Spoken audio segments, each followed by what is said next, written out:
21 years of friendship knowledge in 20 minutes.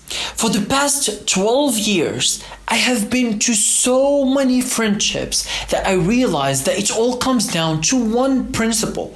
In fact, if I can calculate them, I will not be able to because there's just so much.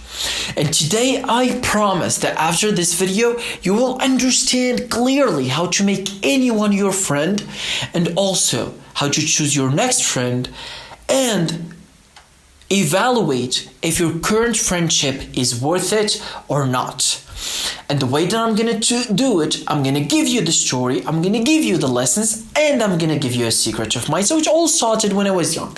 I actually grew up in a neighborhood, to say the least, it was a pretty good neighborhood. It was a rich, let's say, rich people neighborhood. So everyone was rich. I was the poor guy, you know what I mean? And I was always learning from these guys, from their mindsets. It was different. Their parents, they had parents, well, you know, I didn't have both. Kind of my father did go, but you know, I was always learning from those people. And more than that, I was in a group of 30 men. I was probably 8, 9, and I was in a group of 30 men. Okay, we were 30. We literally were able to do whatever we want. Whatever you think about it, we actually did it. Okay, so if it's something bad, if it's something good, if it's a business idea, if it's a game idea, if it's sport, if it's something that doesn't exist, we probably did that too. Because just the number is so absurd that it's hard not to do everything. And from all of those years, I actually learned a lot. But I forgot that in the future, which got me into troubles. But let's not get ahead of ourselves here, and I promise it will all make sense in a second. Okay, so I started going with this group of friends. We were 30, okay? But I had sort of my group of friends. We were 5, we were 10. I was the oldest usually because I just loved at the time to be the oldest because I had like the control and everything. And the feeling like I am a leader, but more importantly, it was not like the feeling that I am a leader, but it was the people in my age and above me were actually addicted to stuff that I'm not interested in.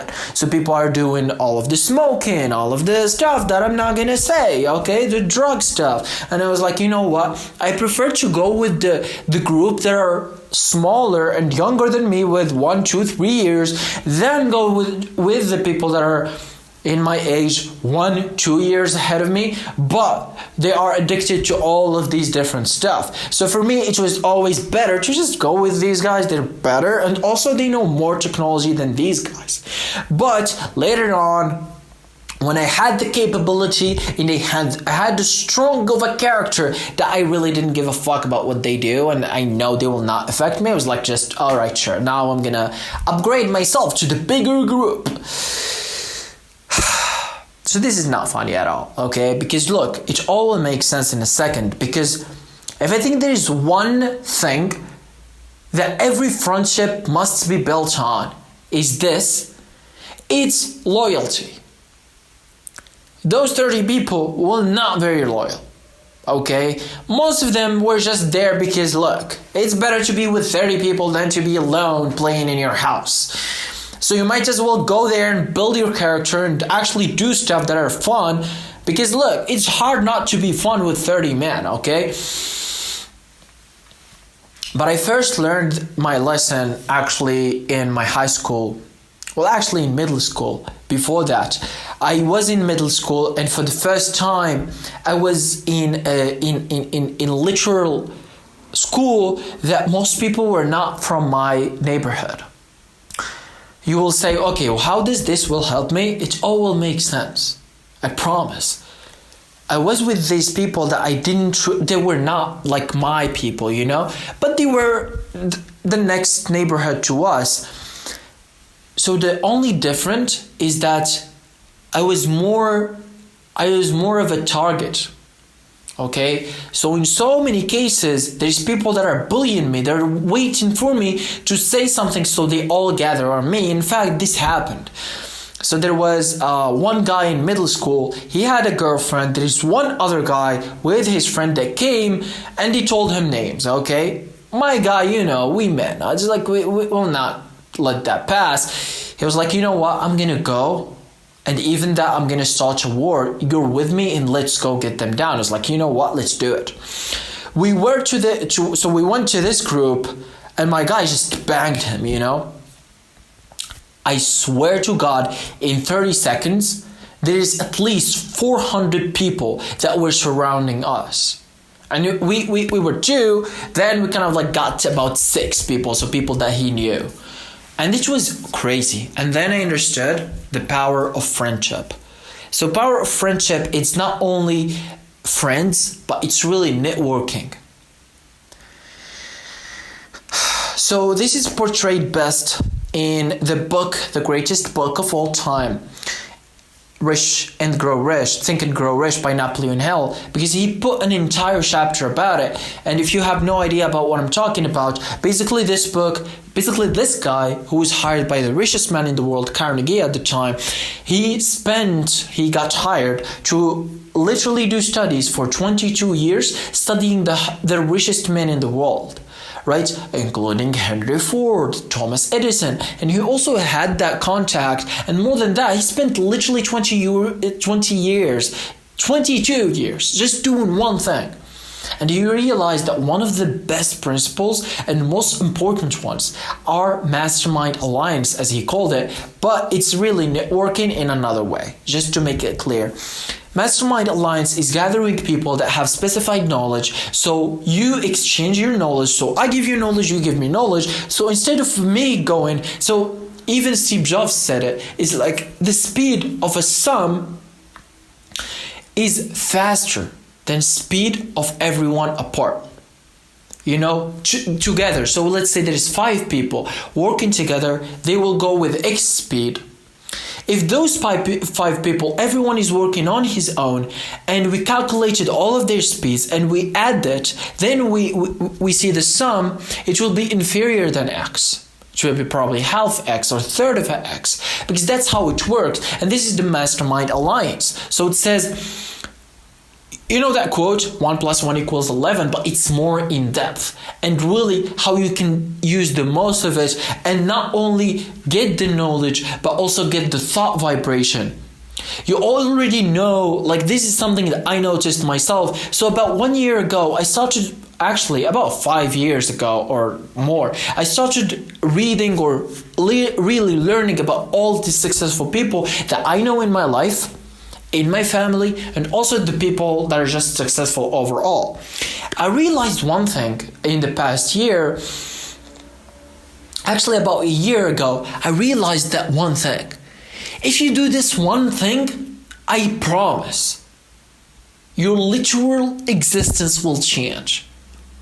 Focus on what you feel with the people that you want to be like.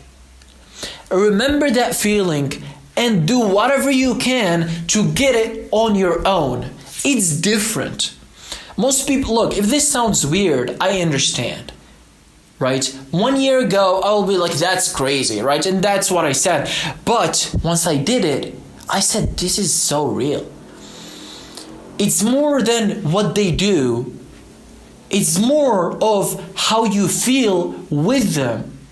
Because energy is contagious, okay? And this is even explained in Think and Grow Rich, and that's why I mention it here.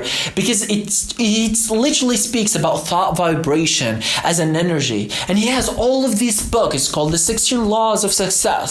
We're talking about the same man here, okay? And he speaks about how there is thought vibration and energy that is related directly to our unconscious mind. Our unconscious mind is the most important entity in the world, okay? So that's a fact. It's not something that I am making up, and you can actually scientifically prove it. And by the way, I read that. I took an entire semester in college about anatomy, studying about everything about the body. I took an entire semester about psychology in college, right? So when I tell you something, I really mean it. Our unconscious mind not only can be programmed, which is something that always Elon Musk tweets on his Twitter or X now, but more than that, it gets related to the energy that he's feeding on. So as an example, he has no clue about what's real and what's not. If you tell a lie or you say the truth, our unconscious mind really doesn't give a fuck, okay? But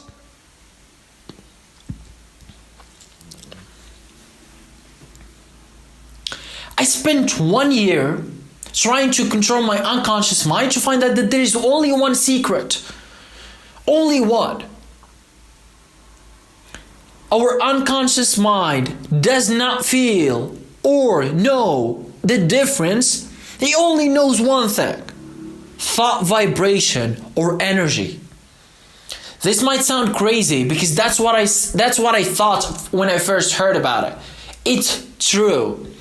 Our unconscious mind doesn't know if something is real or not, is a video or real life thing that you're looking at.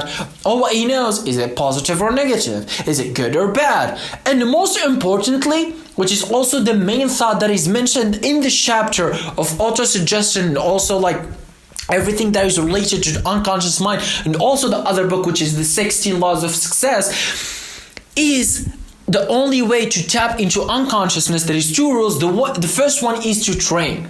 You can't use your unconscious mind without being trained all the time on how to use it. So you have to use it and use it and use it. Then you're like, okay, now I understand.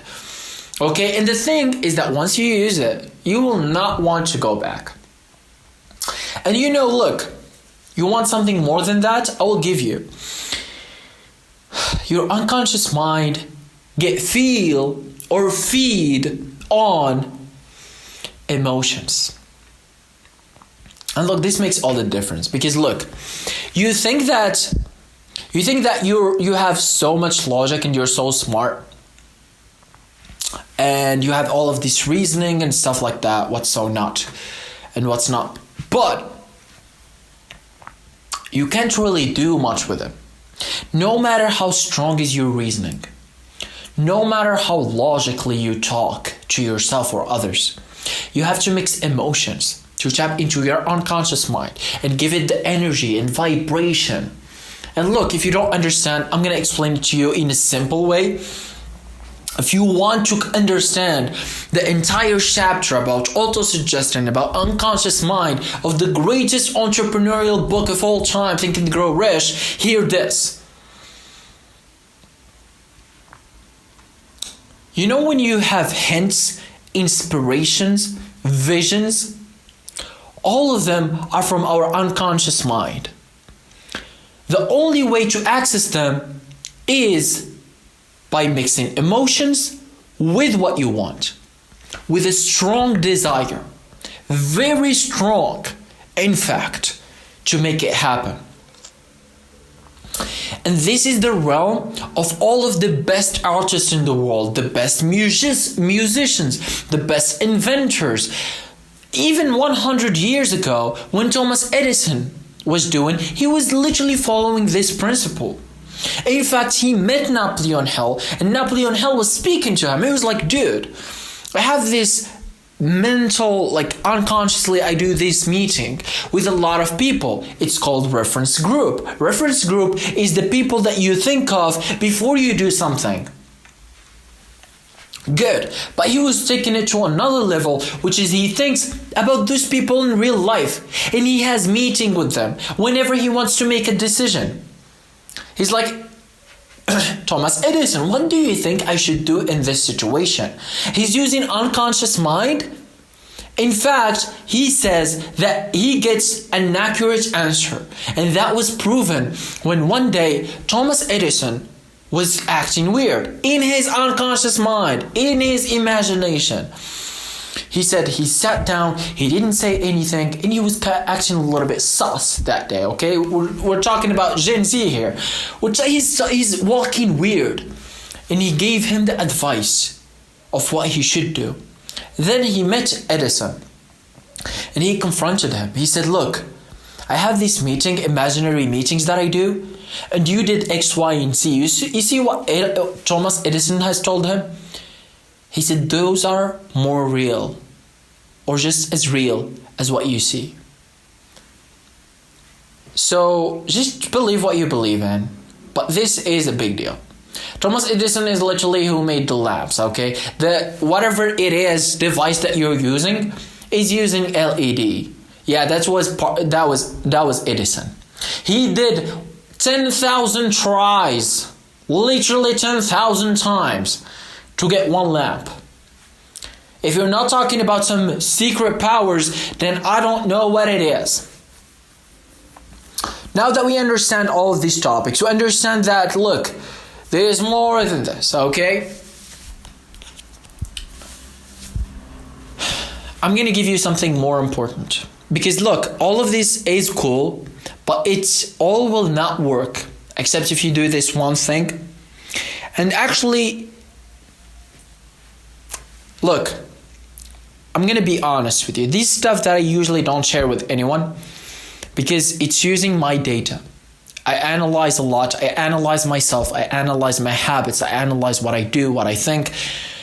And I analyze, like I put in the data, I collect the data, then I analyze, then I make decisions. Which is something that I shouldn't share, right? It's like telling Elon Musk to tell you everything about SpaceX from the start. He probably will not give you. So I analyzed myself for 30 months now, and I realized that networking is a very big deal, okay? Because look, if you want to be friends with someone and you have no clue about who they are, probably you shouldn't. So there's this guy that I met just 3 days ago, and I met an entire conversation. So obviously this is a conscious decision from me. I wanted to meet him for a very long time because I understood he looked from old money. So it's like, you know what I'm going to do? I'm going to go to him. He probably knows stuff that I don't know. The guy was suited. I was wearing some casual clothing, right? Because I was in a rush. I was wearing casual clothing, and he was suited. I said, you know what? Let's go for a walk. I went for a walk, and we're in depth, right? I cut the bullshit. I just go all in, and I'm asking him, etc., trying to really know who am I dealing with, and if really my theory is correct or not. Does he have the knowledge that I want? As speaking with him, I'm telling you, there is 10 minutes of walking, 8 minutes, something like that. He said, what is your name again? I'm like, okay, I know where this is going. I told him a bullshit name, Samir. My name is Samir, with a dead face, a dead serious face, okay? Because look, if you don't know my name, you don't deserve to know it. And it's just something that I have. So this is a rule that you make with making friends, is that if there is not mutual respect, stop it. Because probably the people that will not respect you do not deserve your respect in the first place. And this is something that I know. And look, it will all make sense in a second, okay? I promise. I have this service that I started about 9 months ago. And I realized that, well, instead of working only with students, with college students, I'm going to try teachers. I went to my teachers, introduced myself, and I gave them the story, that presentation that you always remember. And I literally offered, the service. They were all happy, etc. But the thing is, I deal with teachers. They respect me, I respect them back.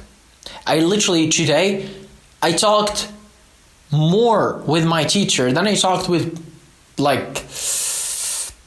probably anyone else. There's one person that I talked more with than my teacher. And my teacher is ahead of me in education. He's ahead of me in life. He's older than me, etc. But still, he respects me and I respect him, and we talk. It's mutual respect. Once I go to, as an example, some bullshit or someone, and so not to flex or anything, but there's a lot of bullshit people, okay? They're stupid. And I go to them and I'm like, I'm giving them a shot. I test people more than I talk to them. I'm telling you, I'm talking to you. It's more of a test to see how you talk, how do you react, what is in your brain, etc. So am I going to really reach out to you more or just stop? And I found that dumb people usually don't respect. And he doesn't respect me, of course he will get the punishment. But more than that, I realized that it all comes down from bullshit people that are fucking losers. So if someone does not respect you, just cut him off. And don't be afraid to stop friendships. Because look, okay, here's this. I spent 6 months of my life without a friend. Okay? And I spent the next year with about 80 friends. Just to realize that it all comes down. It all comes down to 3 points. The first one, don't be afraid of losing friends. Don't be. Number 2, if you lose friends, learn how to gain friends. 3, don't just gain any friends, gain worth it friends. There's one network that I did in my life 3 years ago. In my 8 years of making content, one network that I did, one friend of mine, literally was the reason behind me getting the results more than the all 7.5 years. Just in 6 months, I got more results than the other 7.5 years combined. It all comes down to one friend. So sure, I'm not afraid to lose anyone. Being honest, I would love to lose people. And that's why, like this year, I know I have enemies in my class. I have enemies in college. And look, I really like that. I really like that. Because if no one is hating on you, you're probably a fucking nobody. You probably have no fucking opinion. You probably don't fucking stand up for what you believe in. And for me, I know that people hate me. How do I know? Simply, they fucking hate me and I know that. More than that, there is literal fucking signs. The other day I was working with the teacher, giving her all of this service. There is one thing, I made the teacher something that she will give it to the class. I made her the lessons that she will give to the class. And there was this one thing, there's one word that was not showing on the PDF. It's PDF, bro. It's converting, so probably there is something that I didn't notice. They didn't tell me. They knew it was me. They were, teacher, just like fucking pussies. Teacher, there is something here that is not showing. And I'm like, dude, I love this. I love my life. Those fucking enemies that want me dead fucking will not fucking get it. And fucking sure that Alex Hormozi said that the best fucking revenge is succeed so much that people like those people will fucking hate on you and they hate themselves. And look, I made this just to tell you that don't be fucking afraid of losing people. I started all of these stories just to tell you, don't be fucking afraid of losing people. What's more important is you have to comprehend it's like a company. Every company has churn. Churn is the people that will sign out. So Netflix, people buy the subscription and some people unsubscribe. It's natural. Just treat yourself like a fucking company. You know when they say I'm not a businessman, I'm a fucking business man. That's what it is. So you treat it like churn, you treat it like acquiring customers, etc. So I said to myself, okay, there is churn, natural, like those fucking losers, I don't give a fuck about them and they're losers, okay? And they're gay at the same time. But look, more than that, it's most important to acquire the best employees, to acquire the best talent, okay? So I'm always for the lookout. As an example, about 2 months ago, I was on this event. It was a national football team event. And I was there and I got out. Some person just noticed me, right? He realized who I am and he came to me. It was awesome. And he was an awesome connection, right? And I understood that. Just 5 seconds, I was like, okay, this is good. We're going somewhere.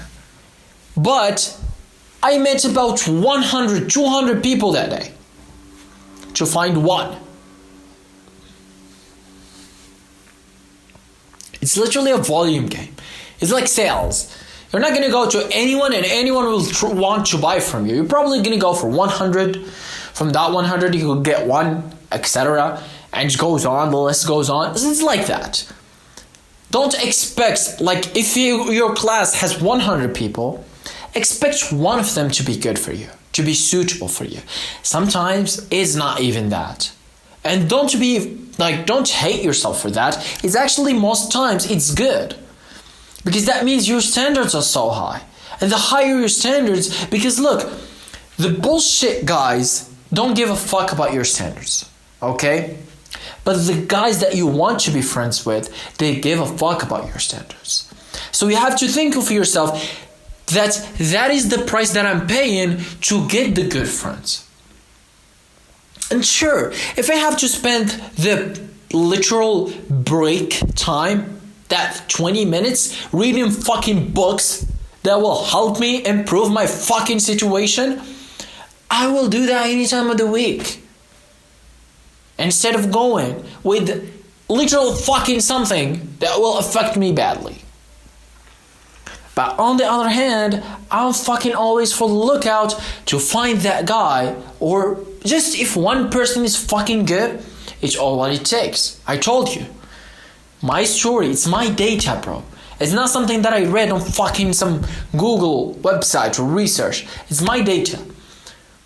8 years, just in 6 months, I did more results than the entire 7.5 rest years combined. Just because I met with a fucking amazing, talented guy. Specified knowledge.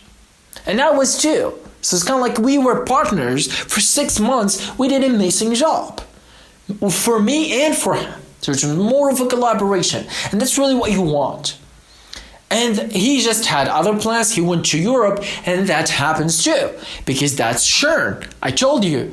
If you find someone great, probably, like the greater he is, like if you're friends with Elon Musk, don't expect to meet him all the time. Except if you are that level. Because he will be traveling. There's that video that is tracking Elon Musk's jet for like about 5 years. It does not stop. It's going, it's going all the time. Because he does not have time to waste. Right? He has go to from Twitter, SpaceX, Tesla, the boring company, come back. There is a meeting, there is a conference, he has to go to UFC events. Now he went with President Trump, going to the rally. He's going back. He's doing this. He has conference. Now at Twitter, he's firing people. He's doing this. He's working. Neuralink. You understand?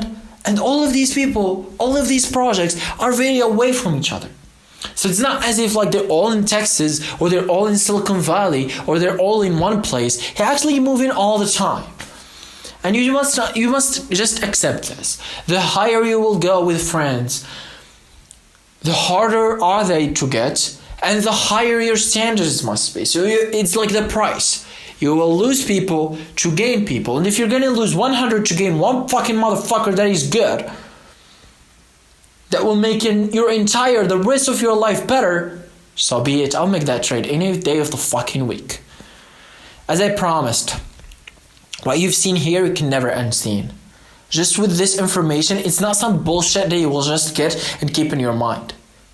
This information, apply now immediately. You can do that. Now you can get the network. Now you understand your friend, and now you evaluate your friends. Who has to go out, who has to stay. And look, just do it now. Immediate. If it's not applied, it's all bullshit. And what you've seen, you can never unseen. So you might as well subscribe.